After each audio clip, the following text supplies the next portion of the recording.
If your photos are not showing when uploading stories or reels on Instagram, don't worry. In this video, I'll show you how to fix it quickly on your iPhone.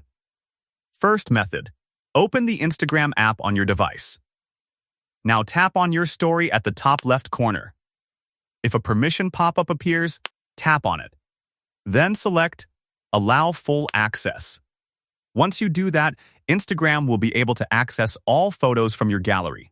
If this option doesn't appear, then try the second method. Open the Settings app on your iPhone. Scroll down and tap on Apps. Here you'll see all apps in alphabetical order. Scroll down to Instagram and tap on it. Now tap on Photos. You'll see different access options here.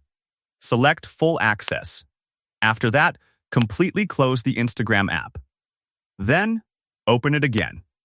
Now try uploading your story or reel. Your gallery photos should load perfectly.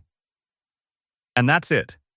That's how you can fix Instagram not showing photos while uploading stories or reels on iPhone.